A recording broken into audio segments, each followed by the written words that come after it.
This is the Capital Markets on Channels Television. Hello and welcome to the program. I'm Edidiong Iwang. The CBN plans to commit the sum of 50 billion naira for the repositioning of the Nigeria Commodity Exchange. Now, the plan, according to the CBN boss, is expected to give a boost to the Commodities Exchange, which has been performing suboptimally for some years now.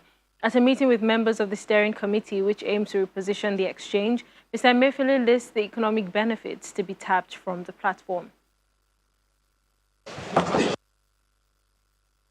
The CBN has been engaging with the management of the Nigerian Commodity Exchange and other key stakeholders on strategies to revamp the exchange and upgrade its facilities, similar to what exists in other African and Western countries where commodities exchanges are a key driver of economic growth. It's against this backdrop that Mr. President considered and approved a proposal for the repositioning of the Nigerian Commodity Exchange in order to consolidate on the government's efforts aimed at strengthening the agricultural value chain, part of which includes connecting farmers to markets beyond their immediate environments. Following Mr. President's approval, we would like to highlight some of the key measures noted in the approval. That the CBN, as majority shareholder of the Nigerian Commodity Exchange, collaborate with the Nigerian Sovereign Investment Authority and the African Finance Corporation under the InfraCo structure to develop and implement a strategic repositioning plan for the Nigerian Commodity Exchange to make the exchange an efficient world-class commodity exchange. We're still on commodities exchanges. We'll turn our eyes now to Nigeria's first private sector commodity exchange. And I'm being joined by the Chief Executive Officer of AFEX Commodities Exchange, Ayodeji Balogun, to talk more about the commodities ecosystem in Nigeria. Good evening, Mr. Balogun. Thank you for joining us on the program. Good evening, Edidiong. Great to be here. Well, let's begin with your review of the commodities market in 2020 in light of the border closure, the COVID-19 lockdowns, and the NSAS protests. How would you say that market performed in 2020? We've seen, I mean, it's been a great year. Production happened, you know, when we look at commodities in Nigeria, we first must start from production. You know, it's only when we understand the dynamics around production, then we understand the demands and supply dynamics, that we can then predict an outlook. And earlier in the week, we did a 2021 commodities outlook to lay out what we think are the trends driving commodities for the year and how events from 2020 will shape that. So we started the year very early on at the end of Q1 with the onset of COVID. What that did was to delay production, particularly in the southern part. So in the southern parts of the country, farming starts earlier because of the trend of rainfalls. But when we had the lockdown in April and then part of May, and that did affect the majority of what was produced in the southern part of Nigeria. After April, as we got into May, June, July, which is the core production time for the northern Nigeria, which is where most of our agricultural commodities that goes both for industrial raw materials and food production gets produced from. We did have access to move. However, there were challenges with things around fertilizer distribution and breakages in certain supply chains that had an effect. When we look at the outlook, maize did well. Consensus numbers but from FAO as well as NAERLS in Nigeria puts production out for maize at about 11.5 billion metric ton, 500,000 metric tons above the preceding year. For rice, we did have a good production. However, we had a massive flood and we lost about 2 million metric tons equivalent of paddy rice to the floods. So the outlook was rice was about 4.6 million metric ton, down from about 7 million metric ton the year before. Soybeans is actually one of the ones that had the poorest in terms of production, with 340,000 metric tons produced during the year. At its peak in 2017, we did produce over 900,000 metric tons. So there's been a steady decline year on year for soybeans. Maize did quite well, and then we expect that into this year, the loss we had in the paddy rice production will be corrected during this year. Generally, as we started the season, the trading season in October, November, we've seen very volatile prices. Prices have increased very drastically. Maize has gone up by over 30% since the onset of the trading season. Soybeans have gone up by about 40% since the onset. Paddy rice has remained quite calm, but we've seen a recent surge in prices as well. So what commodities would you say have been keeping the market, very attractive for investors? From a financial investment standpoint, maize and soybeans has been the most bullish. They are also the most liquid as we speak. So then that allows people to be able to come in to invest.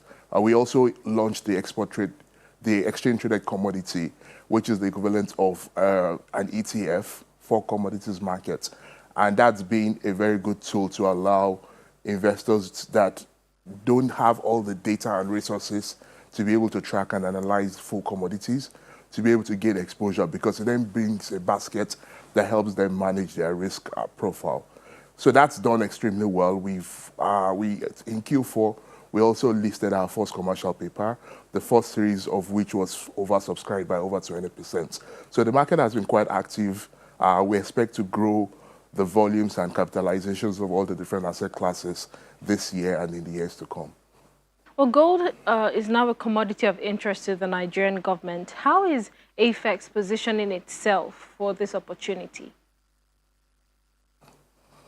So when you look at how to set up in a commodities exchange, so typically we use the 4P framework when we think about products. So first is, what's the purpose? What are you trying to solve? Second is, what's the policy environment? Does the policy environment support what you're doing? So particularly for gold, this is an asset that Nigeria has huge endowment. It can attract a lot of capital, and it can also be something that we could actually grow both the jobs around, increase our output, GDP, and diversify the economy, but also be a very important source of raw material for foreign exchange earnings for government of Nigeria, and then an alternative asset for investors locally. So that's sort of the purpose when we look at it, what this asset should be for the broader markets. We then look at what's the policy environment. So the SEC has been very bullish about development of the commodities exchange ecosystem more broadly. They've also been a lot of work done around the derivatives market as a new asset class for the entire market, particularly around commodity derivatives, because it's one of the most stable forms of derivatives that you could have as an investment instrument. So we think we should be able to trade quite a number of gold-based commodity derivatives, and we have alliances with a number of exchanges that would allow us to do this. Speaking about those alliances, now I know last year AFEX signed an agreement with Dubai Gold and Commodities Exchange to deepen market opportunities. What's the update on that, and has that yielded any results? Yes, it has. We signed just on the onset before the COVID lockdown in March. We did sign the MOU. We've continued with product development. We have the gold borders. We have two gold-backed products fully developed. So one is a Sharia-compliant, Islamic financeable gold spot contract. The other one is a gold derivatives contract. It is open for. So we have an ethical instrument, and we also have a pure plain vanilla gold-based instrument that we are ready to deploy. But there's still a few things that needs to be done before this can be fully exposed. Part of that is the SEC licenses. SEC has licensed the two CSDs on the market that then allows for derivative contracts to be able to be settled. We are partnering and working in one of the two CSDs to launch this product. We also expect that part of what will be is that SEC will also publish the final derivatives rules that allows for full trading and settlement of derivatives contracts. So once these are done, investors in the market will be able to start investing on gold derivatives products or gold spot ethical instruments. Well, I'm sure investors cannot wait to, take advantage of that. I know last year, AFEX also signed an MOU with FMDQ connecting the debt capital market to the agriculture sector. Now, how did that play out, and how much impact has that created? What, should we know about that? So that's for us. We think over the next 5 years we need to unlock debt capital for agriculture in a tune of about 2.5 trillion naira. This is the quantum of capital at the minimum that we need to be able to have the kind of growth that we need to have in the agricultural sector. Agriculture can be growing at about 12 to 15% in terms of the GDP output year on year, consistently for about 10 years. And what that will do is to lift the entire economy and create the number of jobs that we need as a country to keep our youth employed. For this to happen, we need to be able to unlock capital at that scale under the right structures. And it's only through alliances, the capital market gives that robust framework for you to be able to attract both the size and the quantum of capital, but also in the right structures that are needed. Our alliance with FMDQ allows that to happen. Then you can then have multiple asset-backed instruments, commodity-backed transactions, debt instruments, both short and long term, that are listed and then can be dual traded on both exchanges. We're also working on making sure that both exchanges, we can leverage on the CSD of FMDQ to clear our derivative transactions on our market. So it's a very strong alliance, and it's one that we expect to really bring in new assets for both the pension funds and other investors, local and international. Well, Nigeria is endowed with several mineral resources. At what point will AFEX, start onboarding these commodities for trading on its platform? So currently we've had 6 commodities on the market, all of those being agricultural commodities. This year we're adding sesame and cashew nuts. That will make it 8 different contracts, 8 different products that are listed. We have about 4 different debt instruments that are non-commodity based but commodity-backed debt instruments. So by the end of this year, we should have about between 12 to 15 products listed and traded on our markets. On the other side, we also are looking at gold and then a few non-agricultural commodities that we have in the pipeline that we are building. We expect between 1 to 3 years for these instruments. Some of those are electricity.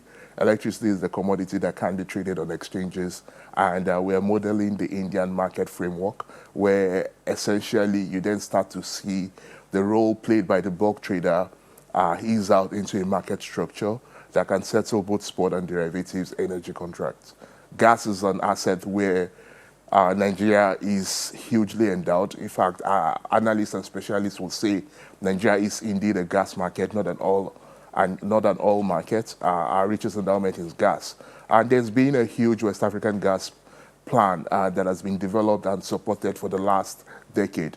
But essentially what we need as a critical part of this West African gas plan to be fully implemented is a market framework that can settle gas contracts across multiple countries in Africa. These are kind of the bold ambitions that we have over the next few years.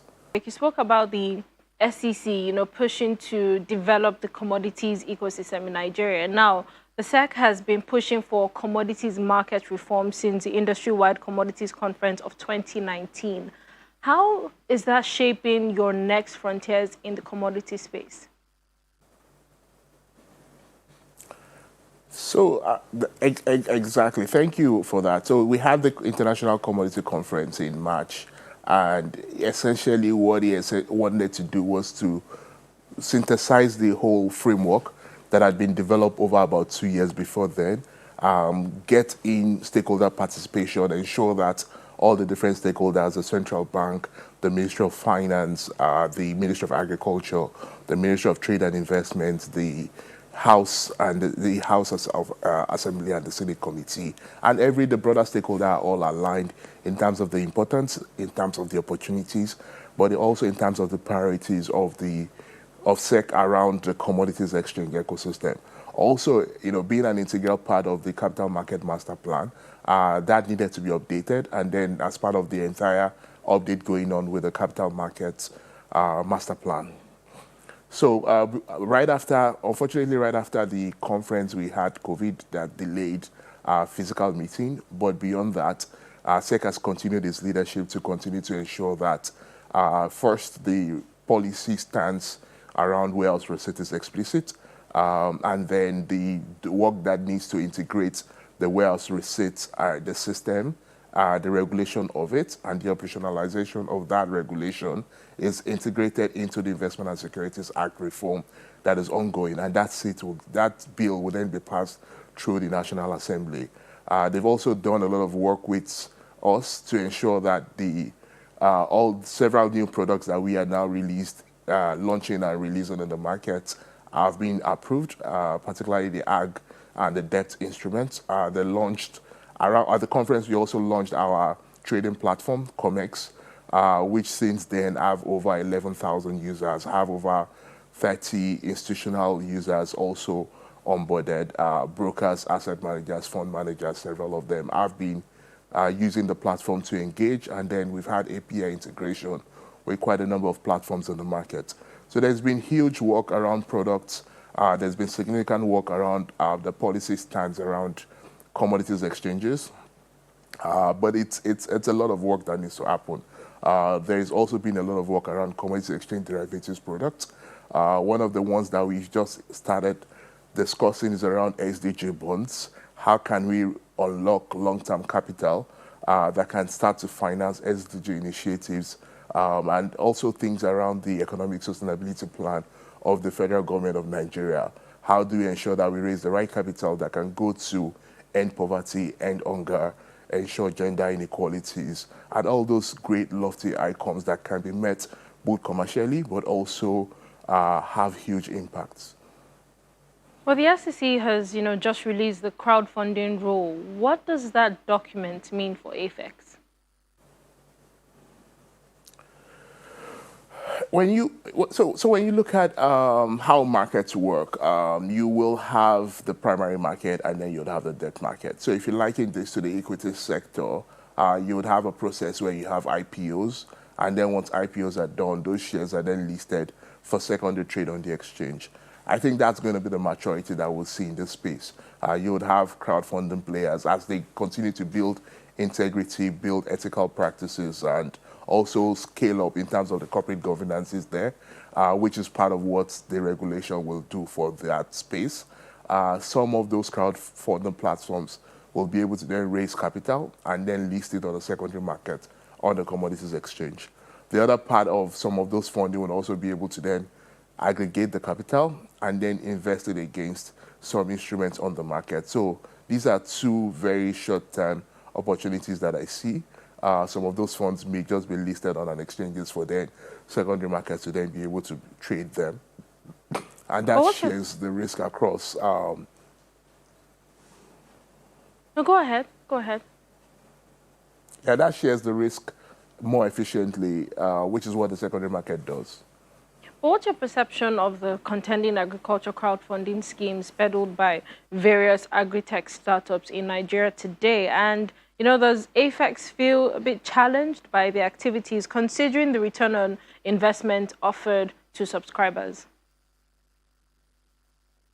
No, absolutely not. So first, three answers. So first is what is needed is the policy regime that can then support to start to ensure that you can, there is a minimum standard that is required, minimum level of capitalization, minimum level of skill, minimum level of investment in the infrastructure that is needed to deliver on the promises that they make, and then also ensuring that the products that gets open to investors or the public are vetted and approved. So that's been done by SEC, and we continue to, we're proud of what they've done and the way they've been leading innovation in the entire market. It's been exemplary, and they actually have been celebrated across Africa and even beyond for that sort of dual mandate that they've played, both being a development part of the market, but also being a regulator of the market. Now, the second thing that we also expect to happen is that there's going to be evolution of these startups. So a lot of them started up as very tech-centric startups, but understanding the intricacies and the need for heavy operations in agriculture, some of them have started to raise additional capital to be able to then build that base. So we've seen that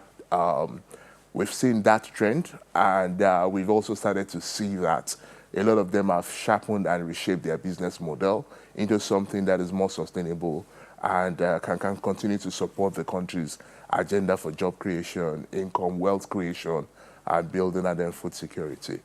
The third part that I would also see has really worked with crowdfunding in the country is that it's been a way to bring in talent into the space. And, you know, there's no sector that grows without talent. And until you are able to then bring any industry and bring it into the lens of the talents who are the youths, and then the way they understand it, and then they look at it from their frame, from that frame of reference, and that sets the context. But then, you know, innovation is powerful. Innovation has a capacity to be able to create what we've not seen, and that's what I expect to happen. I'm very bullish and very supportive of the agricultural tech space without anybody left out. I think definitely we need to continue to be have regulation. Regulation always has a role to play in market development, but then we need to all support that space.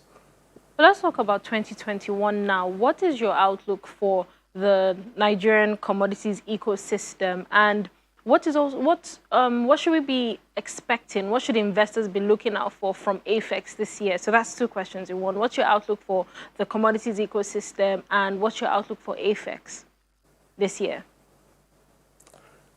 So there's been a number of efforts going on around commodities exchanges, around new players and new entrants, and then a revamp of old players that have been in the space and haven't fully functioned the way they should. Now, I expect an industry to start, you know, it's an industry that's been around for about 20 years. In the last 5 years that we have played in the industry, we have really brought in life, brought in visibility, and brought in innovation. In this year and the next years to come, we expect to start to see a lot of maturity. We expect to see interest from a lot more regulatory concerns to look at commodities exchange as a wheel for macroeconomic stability, food security, and then job creation. The story of agriculture is not complete until the produce are stored, financed, and traded. And only with a commodities exchange can you have the best of this fold. What I wish for us to be able to get to, particularly us as AFEX, but also maybe a few other initiatives, is to start to have commodity-backed derivatives. So when you look at the volatility currently being exposed with food prices, industrial users should not be exposed to that level of volatility. As an industrial user operating, you know, and in an environment where you have a commodities exchange, you need to be able to hedge your prices for the whole year through futures contracts. So we plan to introduce two or three futures contracts this year, subject to regulatory approvals, and that will start to bring in a new way of working for the food and beverage sector, the animal feed, the food and the beverage sectors in the country. All right, Mr. Balogun, we'll be looking out for those new products on AFEX. But thank you so much for coming on the program tonight. It's been a pleasure. Thank you. Deji Balogun is the Chief Executive Officer of AFEX Commodities Exchange.